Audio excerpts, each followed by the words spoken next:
Well, I see a lot of participants already showing. I think we are ready to start with this presentation. Okay, I hope the sound works well for everyone, but let's get going. So this small presentation is called DevOps for Developers, and it's intended to be just a talk, like a cozy talk between a few of us Kopius members in order to understand a little bit more of the DevOps things, of the DevOps methods, whatever you want to call it. We will break this down later in the presentation, but as an approach that is um, more familiar for developers, and we are not getting into the gritty details of specific like technologies that are really hard to learn, that takes year to master. We are just talking more on a personal level, face to face, on what is actually DevOps, and why does it matter. So we are going to go through a few steps here, but first let me introduce myself. My name is Ezequiel Pugliese. Right now, I'm a backend developer, but years ago, that wasn't my actual position. I've been working in IT for quite a long time, right? But I actually studied on the other side, on the IT support side, managing servers, and doing nothing to do with what is the modern world of development, right? Started with a really, like a really old and really different approach from what is today. But throughout the time, I think I never got to master any of these server infrastructure positions or support positions. I worked a lot in IT security too. Worked a couple of years as a cybersecurity analyst, actually. So uh, the thing that I wanted me to do this talk is that I've been on different seats on teams. Right now, our usual um, development software development team looks really familiar from project to project. The last couple of positions that I had on development were very similar teams, and this is shows us how of an impact the agile perspective had, right? We are not working on an office with 20 or 40 developers anymore. We are working as small teams. We have a mixed variety of which are the positions there, right? From our usual and familiar programmers and developers, either in the back end or the front end. We now started to see QA guys, and also people that are working on infrastructure, and people that work in security fields and leading positions, and other sorts of less common positions on the standard and regular development, right? Um, well, I wanted to throw this presentation. What is exactly the DevOps perspective that I've learned, and my view on it. Um, well, let's get moving. Well, DevOps, right? We heard this term thrown around a lot today, but what does it mean? I mean, yes, it means both developer and operations working together. That's the main point of this. But the real idea behind it, it's a philosophy. It's just the philosophy on how to approach our daily job as not only just as developers, but as persons working in a software project.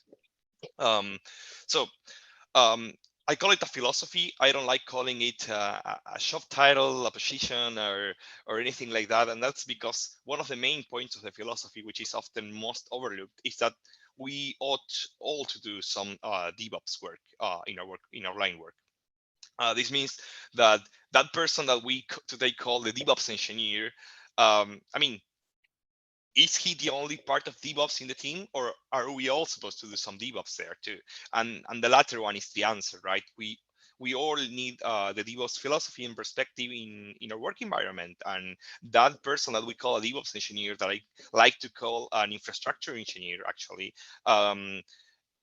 it's just doing a lot of the DevOps work and sometimes we are letting that person do a lot of things. And we can see this often whenever we are in a company working and we need something from someone that has DevOps on their job title, and they're always full of things on their plate. They are overboarded with tickets, and they just have to do a lot of things. And whenever we talk to this person, it always seems that he's doing something way more important than what we are actually doing right now, which is maybe he's handling some really big production issue right now, and we just want, why our little test is not working, or why Flake 8 is not showing up on the pipeline, right? and what's up with this? Are we at fault here for not doing more DevOps ourselves, or what's going on, right? The thing is, there's nothing wrong with having an infrastructure person dedicated to these matters. The knowledge that he will have on many of the tools that we use day to day, it's way more than ours on development, and same wise for him, right? We are specializing in development. We know our frameworks, we know our languages, and we know our patterns. But like at the end of the day, we're just persons trying to move this team forward and get the application working. Hi. And have a happy customer. Yeah. Hi. So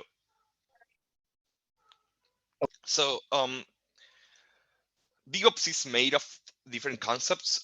We see this little graphic that I have here in DevOps, this set of 2 wheels. Sometimes we see it as an 8, sometimes we see it as a circle. It indicates a life cycle, right? It indicates that it is a process that we ought to do, and we do it one by one, and we keep moving, and we start over again.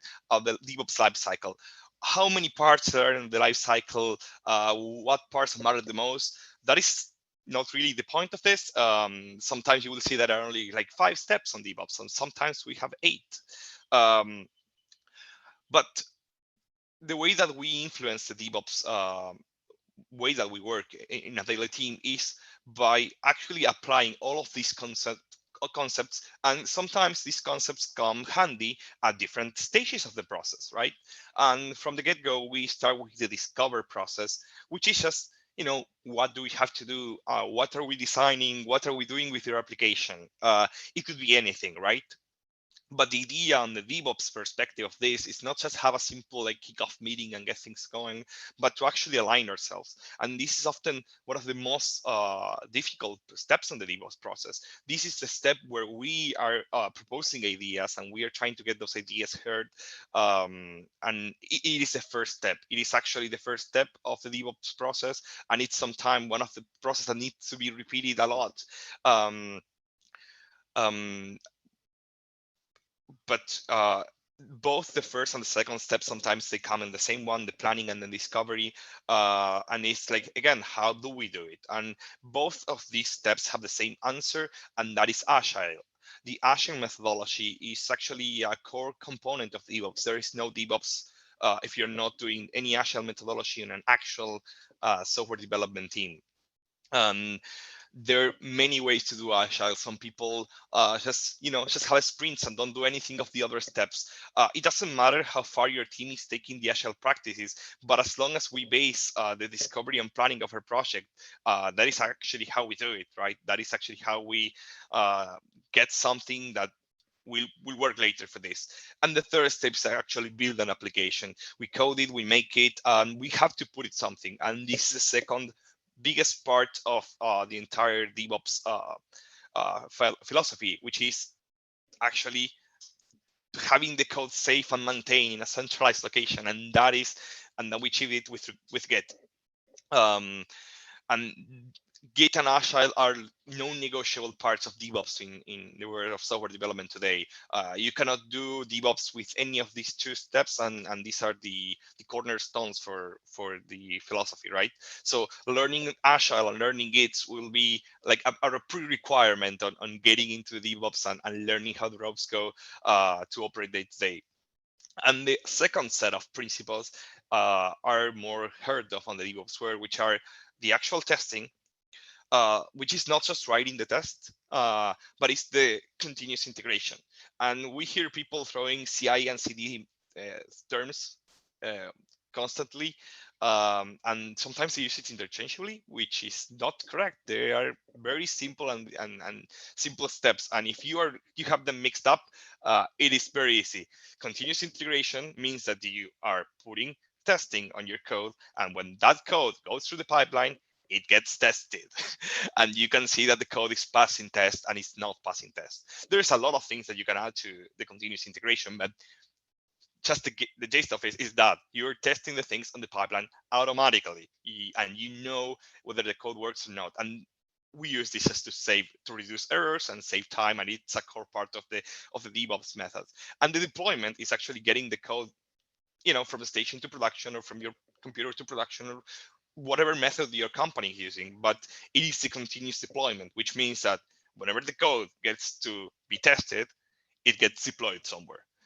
So that's the difference between CI and CD. It's just having the code run tests automatically, and having that actual working code get somewhere in production, which is when it's used, right? So they're not the same things, and they have like their own scopes. And again, we do this to have a healthy life cycle and to constantly be putting out code, and this makes everything much faster. And later, then there's the third piece on this set of concepts, which is the operation. And like, aren't we supposed to automate everything? Isn't what we are supposed to do? And this response is varied.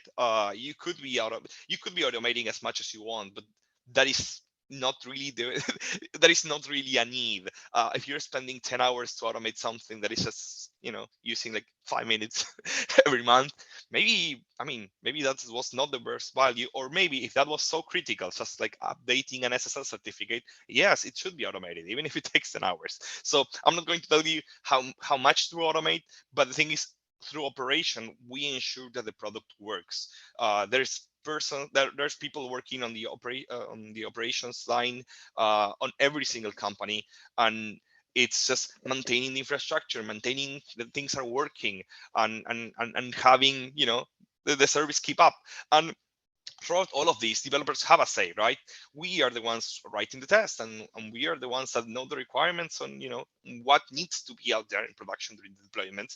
And we are the ones that are actually doing maintenance. We are updating libraries. We are making sure that the service is still up, and we are sure that if we have some issues at any point in the software, we will do something about it, and we'll have these services not slow down entire servers.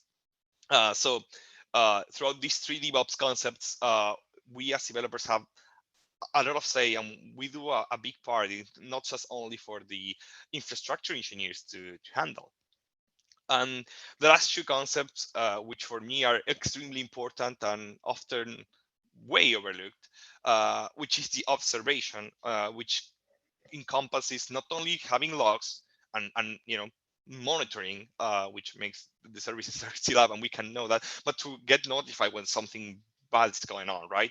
And there out there that we have better tools every day that do this, but nonetheless, we need to use observation tactics, not just logging and monitoring, which means that we are separating data from information. And the main difference between those is, data is just data. Information is something useful given to us in a proper amount of time. It's useless for me to know that there was a problem yesterday if I cannot do anything about it. But if I know that the issues right now, that is information, that is not data. And observation is we gather the data and we separate it. And then the last part, and it's the feedback. And then after this, we get all back to the life cycle, back again to the discovery process. But feedback is, again, the most important part. There are always slowdowns on our projects. When we work together, we will be assigning infrastructure work to an infrastructure engineer, and that infrastructure engineer might have some issues and might cause a slowdown, or maybe the developers are not putting the code out there enough. Like, why are we being slowed, and how can we do better on the next release? This is the point to have feedback. It is not about smooth sailing the entire 8 steps or 7 steps, depending on how you want to count them. It is about, like, after we complete a cycle, we need to start over and we need to talk about it. And gladly I'm seeing more and more like teams working with agile practices and using proper pipelines and using proper CI/CD flows and having retro meetings and talking about these issues and trying to do what DevOps was intended to do from the get-go, which is bring down the barrier between the operations teams and the development teams and have them work together side by side and specialize ourselves in what are we doing inside of the project and have the entire thing as much as automated as possible to provide quality and an impact to our customer. So this is the most important things, actually having the cycle and actually understanding that as developers we can do at any point in time something, and that there is no one way to do it, no one tool to do it. We don't need uh, AWS tools or GitLab CI/CD, which we all know it's better than GitHub's one, right? We don't need to have those conversations if we are not putting practices. It is better to have some observing that none, and it's better to have sometimes some observing that going keeping with the development, even that we might think that is going to slow us down, to just have an entire day where we just do housekeeping around the software we are managing, and that we just say, hey, this is, I don't know, housekeeping week, let's improve our logs, improve our visibility, let's have um, let's add more maintenance to it, right? And sometimes that improves things a lot. And the DevOps practice and the DevOps philosophy is just to, every time we move forward, do a little bit of work on the side to have our life be much more easier. And then we go into the DevSecOps time. As I mentioned, I work in security, and one of the major flaws I found on the DevOps side, whenever any teams is doing any sort of DevOps philosophy, is that they drop entirely DevSecOps, right? And that is, again, another layer on this entire wheel that adds a lot of value. And the problem with finding value in security, in anything that is regarding security work, is that most people get away with not applying enough, and nobody will ever see that mistake. Luckily, fortunately, nobody will see it.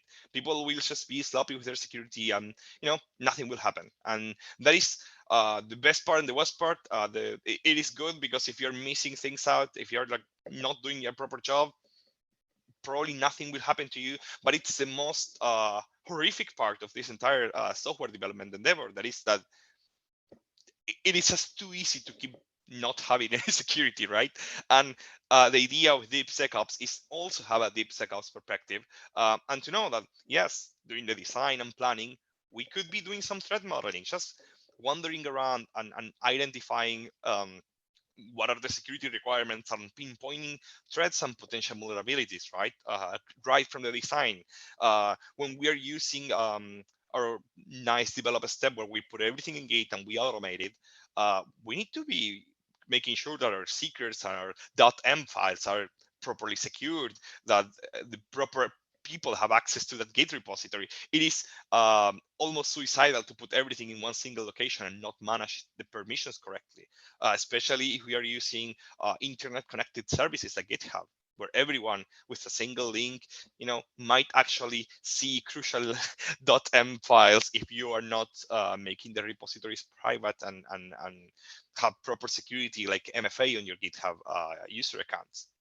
And more again, during the testing, security testing and vulnerability scanning must take part in it, as well as who is approving these releases to production, and that the continuous monitoring and logging that we are doing is actually orderly, and that information is not getting leaky to logs, and that we don't have like bare passwords on our login or uh, customer information on those logs, because logs are often way overlooked. Nobody encrypts logs. Nobody puts them behind bars. Log data is just log data, and it's huge, and it gets everywhere. And yeah, that log data sometimes is extremely important to properly secure. So actually having a log architecture with a security standpoint is huge. So DevOps, it's a crucial part of the DevSecOps is a crucial part of DevOps, and we must not forget that. And every single time you're a developer and you see a .m file with the passkey, and you say, okay, it is just for the staging environment. There's probably a properly a secret on production, and sometimes it is not. I mean, you can see through the files and through the code if this is going on, and you know, there's nothing wrong with talking to a person that is doing the infrastructure work and asking about this. It doesn't offend that person, and if you have some ideas and some input, that is often well welcome. DevOps is about breaking those barriers between operations and development and security too. And I think personally that we should have either a security engineer just hopping by from time to time on those agile teams instead of just, you know, having a DevOps person and a couple of devs with QA. That security engineer is welcome. It's just that more often than not, he doesn't have to do a full-time job on that team. And that's sometimes why we forget it. And talking about DevOps, all these concepts are really familiar to everyone at this point, and they should, because they have been around from the 70s.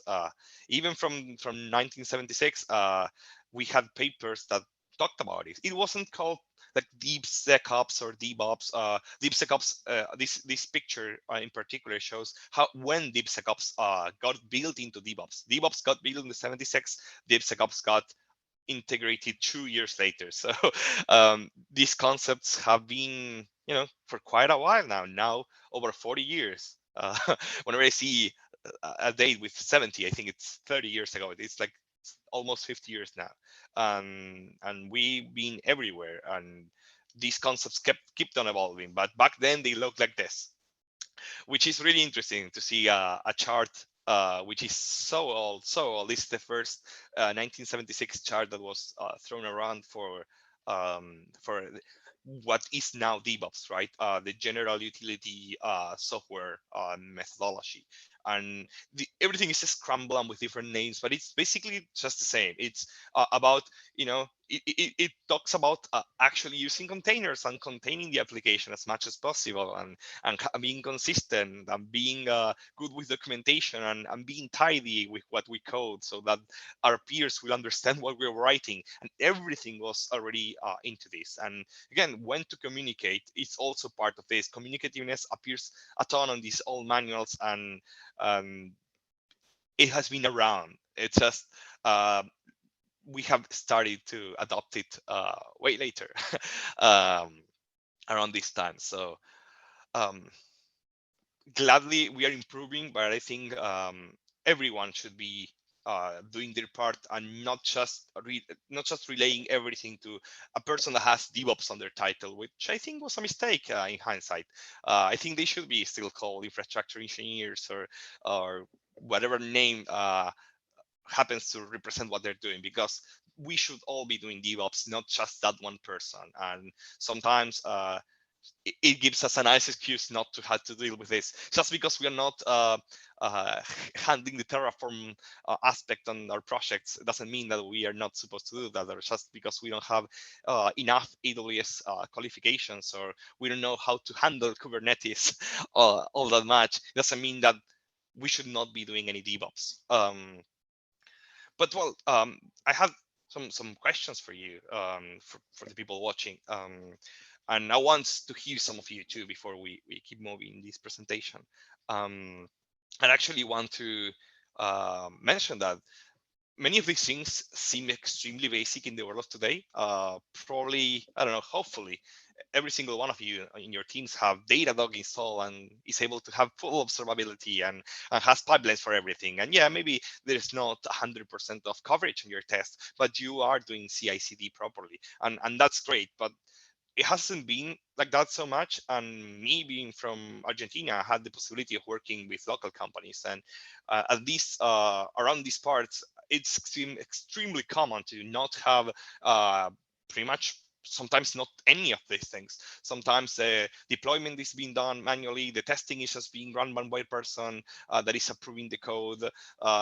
Yes, they're all using Git at this point, unfortunately, but not long ago I've been hearing people that were still on SVN, which I don't know how are they managing how are they managing the infrastructure through SVN and through Tortoise. I don't know, but they're still on it. And I'm not talking about 10 years ago. I'm talking about like 2 years ago or something. So is there like any of you that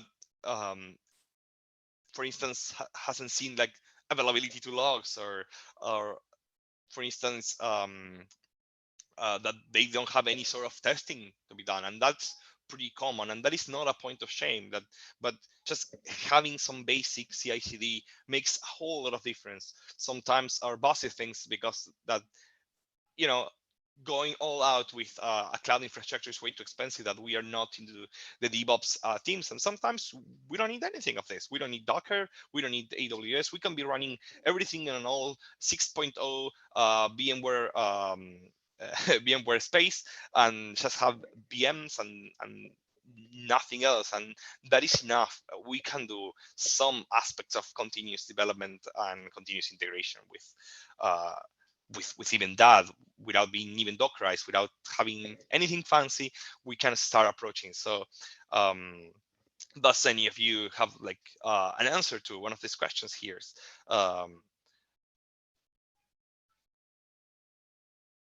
Or any questions to me about anything that we have talked on DevOps? I'll start. I'm not a developer, but I manage engineers. And I had a question in the chat about when you were talking about continuous. Oh, sorry. Can you hear me okay?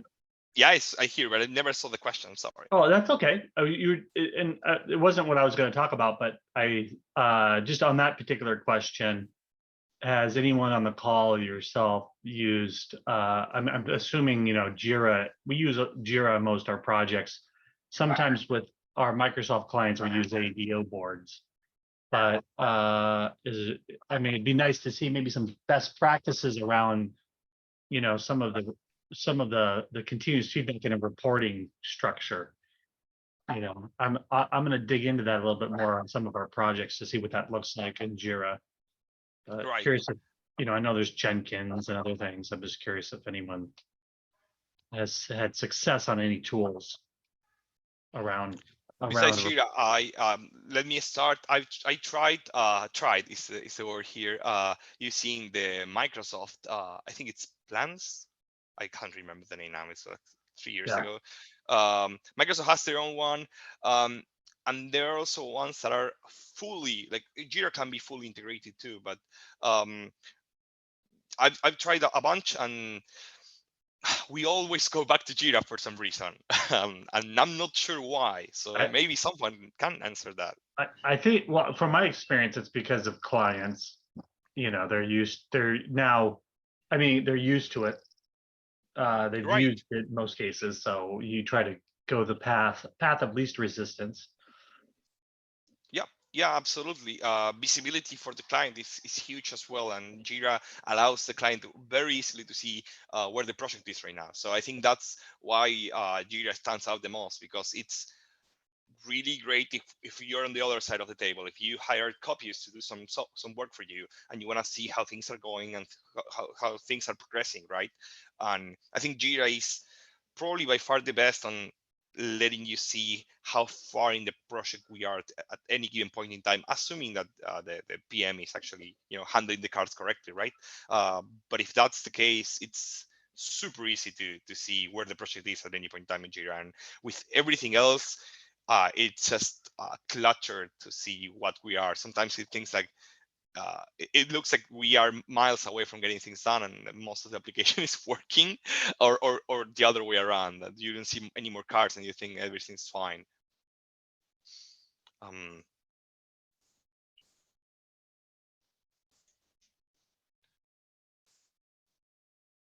So that is the way. Yes, and often there are other ways to approach the DevOps topics, and it is one of the things that we haven't mentioned here is actually microservices, and why sometimes it is included in there as well. And that's because some people believe that opening up to microservices is part of applying DevOps as well. And the thing is, it's moving on that direction, but I do not see it related necessarily. You can have DevOps on your your good old monolithic application as well. It's just doing every single stage of the process with these practices. It doesn't mean to be that you need microservices or that you need containerization. But one of the important aspects that I will believe that should be added is that infrastructure as a code should be a fundamental part of DevSecOps. Some of the things as a deployment aspect, they need to be properly versioned as well. Having everything in Git, even your pipeline in Git, should be the way to go. There are a couple of like smart ways that I've been thinking about lately on how to do this. And I actually wanted to share screen, but I'm not. I'm trying to join with another computer to this call. Give me 1 second, please.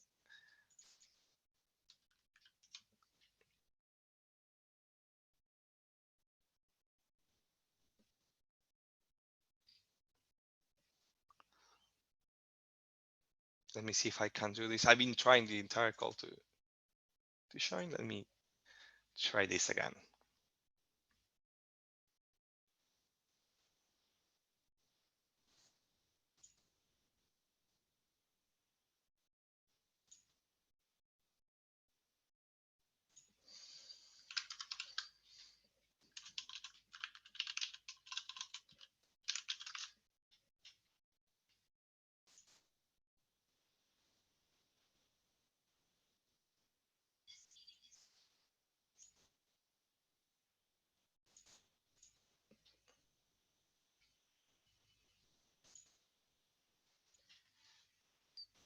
So hopefully this will work. Excuse me for a moment.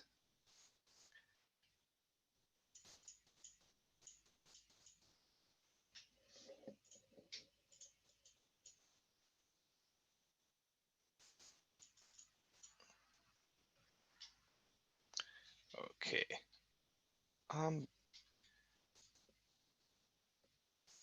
Okay, I think it was the camera aspect. I think I'm able to do this right now. I'm sorry. So the main idea of this I wanted to show you, which I've been trying to work out through the entire meeting.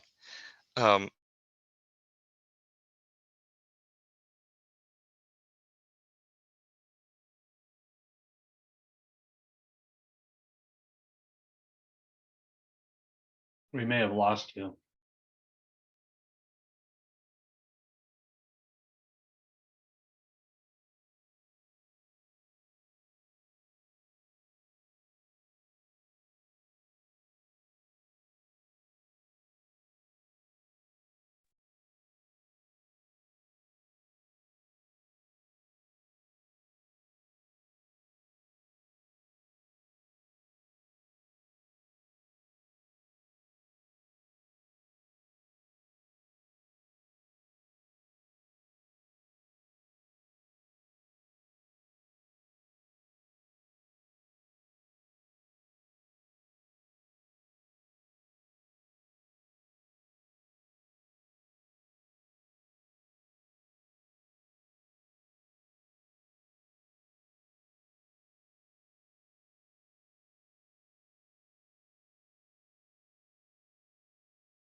Okay, I think I'm able to be back. That crashed my entire system. I'm so sorry.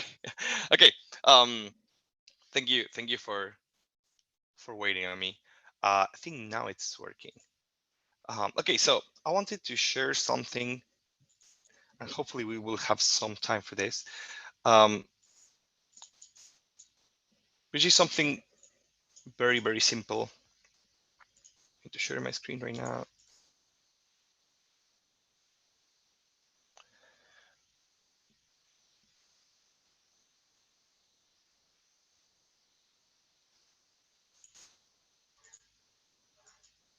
I think this is working right now. Yes. Okay, so we are seeing a VS Code thing. So again, what I did this is like the most basic hello world that you can do in Python. The application is not what we're talking about. I'm going to open a new terminal here. I wanted to show you something extremely simple. We here have a project that has Git in it on it. So one of the most important aspects is to actually build the code and put it somewhere. And sometimes we are using the Git tool. But what most people, one cool thing about it is that Git is not a service. Actually, it's just a simple binary file, and a Git server, it's not a service. It's just a simple binary file, and every single client of Git is actually a Git server as well. That is something that is not something that people usually know, right? But what the entire versioning system does, it just copies folders back and forth. And right here, what I did set up was a very simple, let's call it server, which is not a server actually. It is my local computer, and is let me see if this works. Oh, it's not working. There we go. So this, which let's call it server, does not have any Git services running. But what it does have is a user called Git, a Git user, which is a user that cannot even be logged in. It is a user that doesn't even have a password. It is a user which has allowed everyone into their authorized keys file. So what does this mean? When we see the Git user home folder, what we do see is that he has an SSH folder, just like any SSH key set user, and that has authorized keys. And when we see them, we will be seeing the keys of every single user that has an account on our Git server. And both GitHub and GitLab use this very same system. They are just copying forward the keys that are being handled through their front end or through the APIs. So there's just a wrapper around Git, which is an entire different thing made by Linus Torvalds way too many years ago now. And what I'm trying to show you guys here is that we don't need a Git server, actually. We just need the binary of Git to have somewhere to put our code. And to have it versioned. So if you're not even, you don't even need a GitHub account to start doing CI/CD practices and DevOps practices. You just need a different computer than yours that has the Git binary. And it's just that. It's just, I have a directory which has my project, and my .git project, it's just basically the very same thing that I have here. It's just saved here. So let's get out of this server for a moment. And when we see the Git remote, we can see that it's just my own server. And whenever I push, I'm just talking to a different I'm talking everything through SSH. Yes, now they support HTTPS as well, but we are just talking about an SSH connection that is copying a folder back, just like back in the day, and that is all that we are doing. And we can entirely strike out the entire build step once we get through discovery and planning ourselves. We just need a small test that will run, right? We want to run our test, we can. Everything here is tested, that's all the coverage, even if the test is like the worst test in the world. And the basic CI/CD that's been going on here is just copied these files. It's just adding a simple pre-commit hook. Every single Git project has the .git folder, and if we get into that, we can see that we have the hooks folder, and you can realize really quickly that this Git folder is exactly the same folder that was on the supposedly Git server. And that's just it. It's just copying the .git folder over to the other side. That's all that Git does, and their commands are just code from the binary that handles these folders properly without making any mistakes. If you start messing around with these folders, you might you might break your local repo. But what's interesting here is the .hook, the hooks one, the hooks folders, the hooks. And we have just a couple of simple hooks. You get these hooks by default, and these are like basic code samples made by the Git people themselves.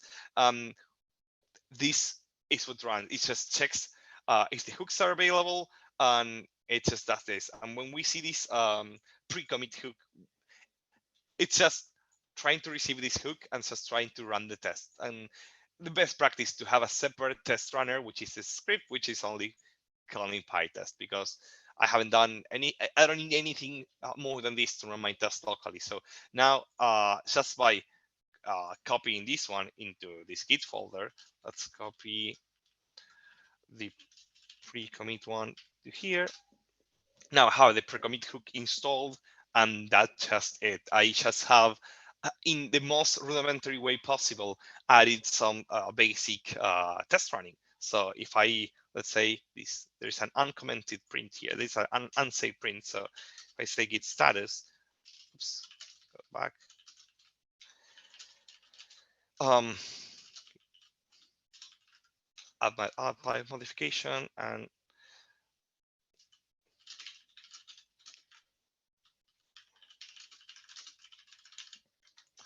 oops, and it will be running the pre-commit hook very easily. So in the most rudimentary way, you could even do this on the server side, which is a little bit more complex, and it was part of the presentation, but I think we are running a bit low on time. But just enforcing this side, this test on the other side of the server after using the post receive hooks means that we cannot be sending things to our server, which is just a folder, if we are not passing your test. And this is just basics DevOps practice done in the most basic ways in under 60 seconds locally.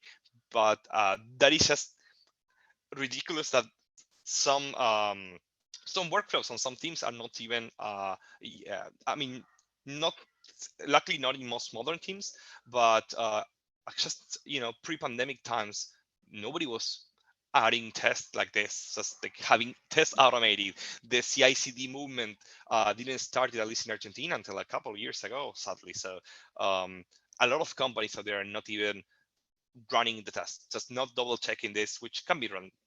I can just type PyTest, right? It's the same, but I can enforce it server side, and with a more like refined script, right? I can be setting that if my branch, it's not the target branch that I want. In this case, the target branch is my main branch, could be my master branch. You could just set whatever branch you want. If this is a simple bash script that is just saying, hey, if the branch is master, we need to output to all our push targets, right? And or we can set more than one push targets. Sorry, we can set more than one push target. We can say, hey, I want you to push to two servers, not just one server. Push this to both sides. And thanks to our post receive hook, we can say, hey, only when master is being committed to, let's just push to the server, right? So even if you're working where there is no CI/CD flow, you can set either that the Git server that is through hooks, or that even you're pushing it locally if the company is just on a state where there is just nothing out there. So Git is really old, and these concepts have been there for a while. If we can go to the CD hooks folder, we can see a few examples are being put here by Git itself. No, I'm not talking GitHub. I'm just talking the good old I don't know 40 years or so project that has been going on, has been changing how we code. And there are some really important ones, and you can add more. You can add post commit ones. This is just an example that is available, but you could do an entire CI/CD just by running a few hooks and having 2 or 3 scripts in your servers that are just running Docker and having the entire software be deployed, tested, and doing the entire thing that we just saw in the presentation a couple of minutes ago, just with a few really simple scripts. You can actually achieve the entire thing by being a developer and messing around locally and having the entire pipeline, let's call it that way, without even having a GitHub account, which I think is it is quite amazing that you could do the entire DevOps methodology just locally and have it work and have it deploy automatically and have it test. And you could add logs to your code, you could add more hooks, you could add cron jobs to your code, and that enough it's and you could add these cron jobs to the repository as well, and you could you could have your pushes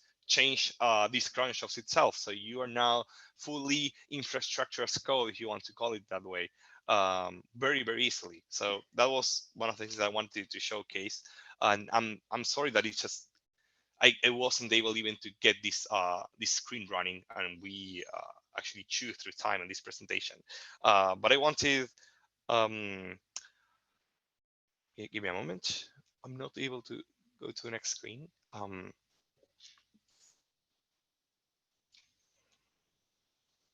But give me a moment. Okay, so video got off at some point. I think you can see now. Okay, so I hope some of these concepts were useful to you on your day-to-day, and you have a better understanding on what is to actual DevOps, and how just DevOps is just the simple practices that we sometimes are actually applying our day jobs day-to-day, and that there's a lot more things that we can do to make things easier for infrastructure engineers and other persons that are not developers.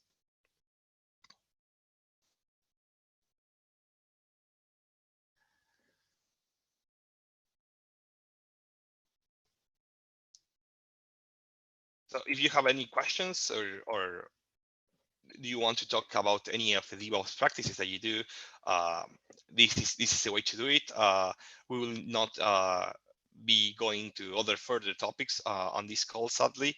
But I wanted to hear about you guys. If you are, what is a practice that you have been doing, or what is something that you have been automating as a developer that has led to better DevOps practices?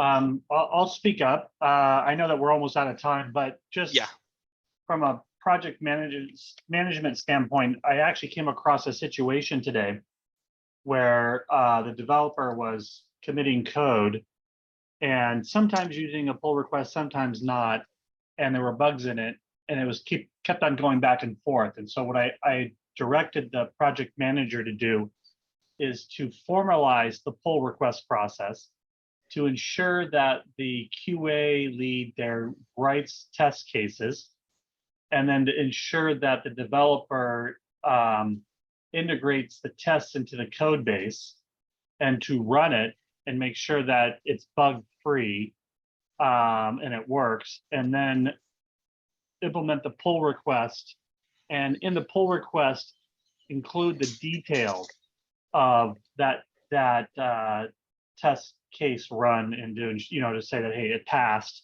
on my side and everything looks good. And then it moves over to the lead who's going to review it and push the pull request into staging, for example. So interesting enough, I just came across that. Is there anything flawed about that direction? Well, that is, I mean, I believe that you handled that very well, because different DevOps books, or different DevOps ways to approach things. Actually, the last step is not called feedback; it's called communicate and collaborate, which is pretty much that, just setting regulation or norms, or just standards and how we work to actually collaborate better. And I think that is a proper way to do it, because most definitely you cannot achieve proper continuous integration in the case that you were expecting before, where you were having bugs being submitted and not enough coverage. Or sometimes we can trick the coverage tools in order for them to believe that there is way more coverage that is being done. Sometimes coverage tools will do the opposite. You sometimes have a weird if condition, and that condition will never get tested, so there is not enough coverage out there. So I think having, as you say, a workflow that is actually decent on the continuous integration is the best way to go. So communication and collaboration is just what you did, and that is the DevOps way to work. And speaking out and trying to do the change is, in my opinion, the best way to approach it. Absolutely, for sure. Great, thank you.